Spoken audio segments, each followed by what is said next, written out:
But that was not Father Greeley's primary life. That was just kind of the fun he had in writing the novels. What he really was serious about was being a professor of sociology at the University of Chicago. He had a PhD, he was a full professor, and he taught there for many, many years. A scholarly pursuit, author of dozens and dozens of books and articles in the world of sociology. But one time, about 20 years ago, Father Greeley got several of his PhD candidates together to do a special research project. The purpose of the research project, he thought, was to figure out how each denomination had spiritual experiences. In other words, he wanted to divide the American denominations into groups and study how each particular denomination had experiences of the Spirit, life-changing moments. Well, he did the research and, of course, thought all along that the Roman Catholic Church would lead the pack in having spiritual experiences, and he was very disappointed to discover that that was not true. As a matter of fact, he was also disappointed to discover that the Pentecostals were not at the top of the list.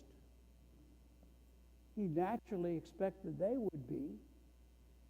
And then he was overwhelmed and shocked when all the information was gathered, collated, and studied. The denomination in America that had the most life-changing religious experiences, the Episcopalians. But added to that was the fact that the Episcopalians were the least likely of all the denominations to ever even mention it. As a matter of fact, one of the women they were interviewing, she said she was an Episcopalian, active in the church, and she'd had a profound religious experience for which it's changed her life. And the interviewer said, "Have you ever told anyone?" She said, "Never told a soul." And the woman said, "But by the way, in this interview you said your brother was an Episcopal priest." And she said, "Yes, he is." "Well, did you tell him?" He'd be the last person I'd tell.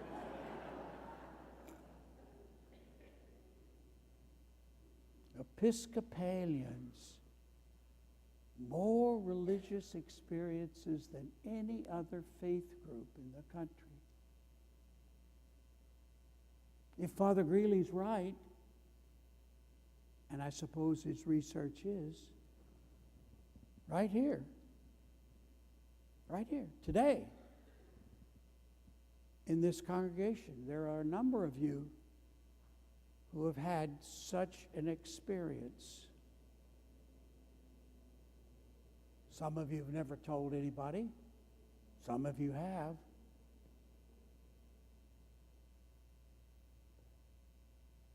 Jesus had such an experience.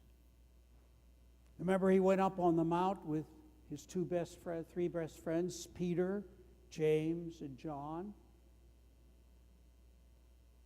And something happened. They called it the Transfiguration. It's that Jesus changed in their sight, and it changed their lives, changed Jesus' life in their lives. And as they left and came down the mountain, Jesus said,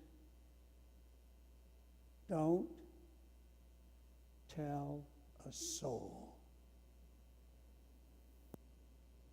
You know, there's something about a transforming experience with the Spirit that is so real, so powerful, so important, that to expose it to talk about it, to share it, almost ruins it, because you can't quite describe it. You can't really in words make it both memorable and manageable for another person. So we tend not to talk about them. We tend not to share them because they are so profoundly important.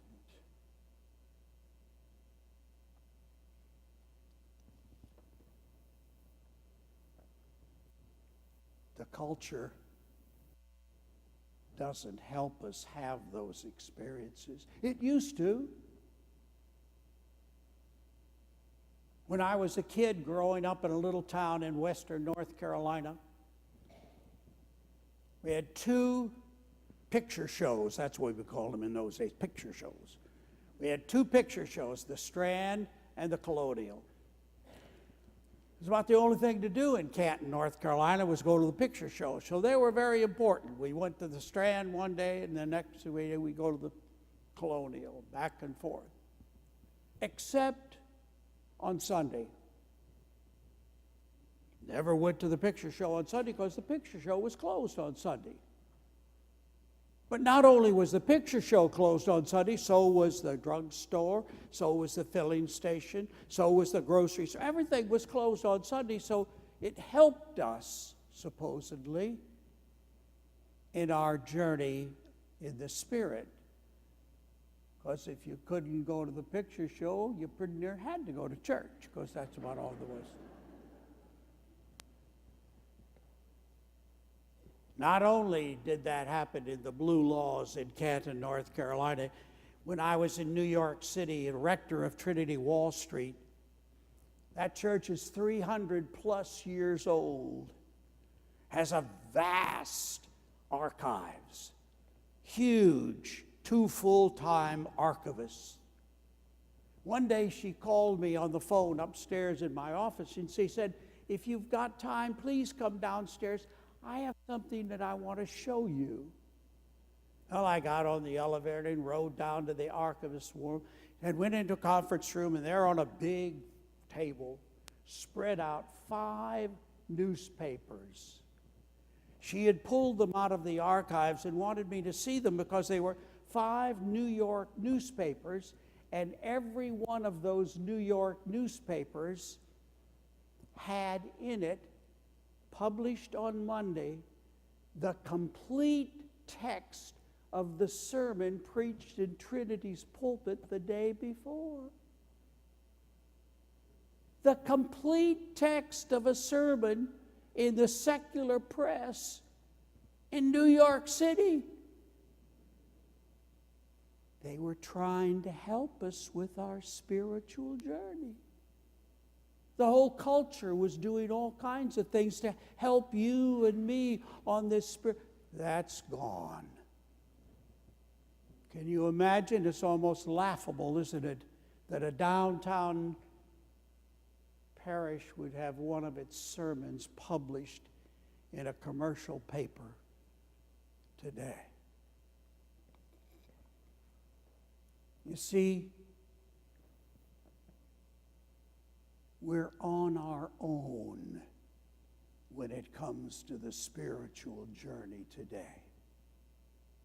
We're getting no help from the culture. The dominant culture doesn't care about that anymore. The dominant culture, as a matter of fact, has changed the language for us, so it's no longer in a Christmas card, Merry Christmas, it's Happy Holidays. It's no longer the Easter break we're about to have, it's spring break. No, the dominant culture is now, no longer is it a blessing, it's luck. You were really lucky then, honey. It was fortunate you were there at the right place at the right time. No, it's up to you and me now to capture what happens to us in our own way, because the culture is not going to be encouraging that kind of thinking or even that kind of language.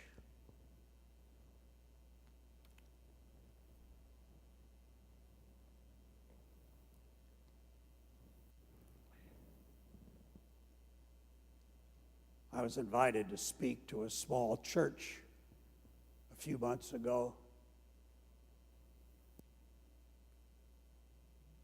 As I left the pulpit and walked to the door, I greeted the people, and there was one man, strangely enough, sort of stood by me, and he said, "I want to say something to you." So after everyone else had left, this one man turned to me and introduced himself, and he said, "I don't go to this church. I'm just here on business, and I came to church today, but I just feel moved to tell you about my home church." And then he told me where it was, and to be honest, I've totally forgotten. But here's what he said. He said, "In this little church where I now go, on Sunday morning, about half hour before church starts, some of us meet in a circle in chairs in a Sunday school room right before church.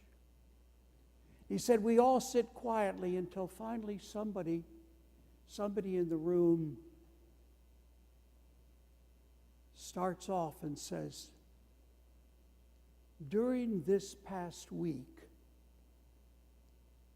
I want to tell you a moment when I was kissed by God.'" That got my attention.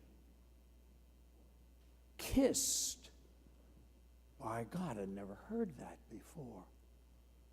And then I said, "Tell me some more." He said, "Well, what we do is we sit around and each person is given about a minute to just say, 'This particular time during the week, I felt I was,'" and then that's the expression they all use,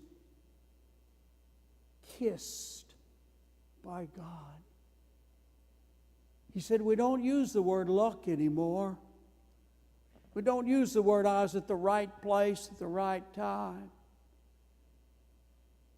He said, "We say kissed by God."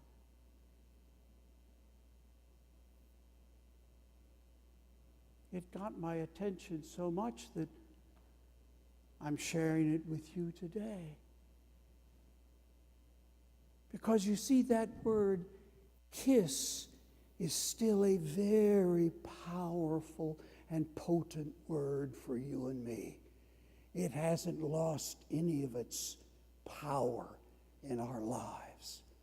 And to equate the power of the word kiss with the presence of the holy presence of God truly emphasizes a transcendent moment worthy of being recognized and held up and praised. He said, "You can't imagine what the peace is like now when you're passing the peace in the church." He said, "We get up and leave our pew and go over and shake hands with somebody who 20 minutes ago told them about a time she was kissed by God." He said, "Oh, the smiles on our faces with each other as we shake hands and say, 'The peace be with you.' And oh, we know that during the week, the peace of the Lord was touching your heart when you gave the story about having been kissed by God."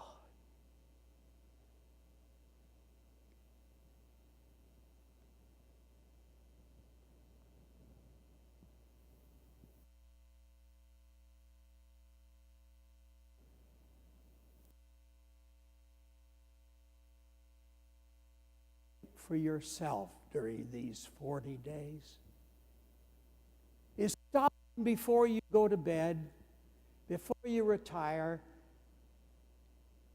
and review the day to see if sometime during that day you were kissed by God. Oh, we all are, over and over again. Yes, it is. It happens. But the secular culture, the dominant culture that has captured our language and our thought patterns such that we miss them. We miss them. They just pass us by, and we say, oh, yeah, oh, that's good. Lucky, fortunate. And you see, it takes a Lenten season when you stop at the end of the day and say, when was there a moment during this day? Because there certainly are. There are moments every single day in your life when you are kissed by God. This Lent, own them, claim them, make them your own. Oh, you might not tell anybody, and that's just fine. But make them your own. And remember those moments you were kissed by God.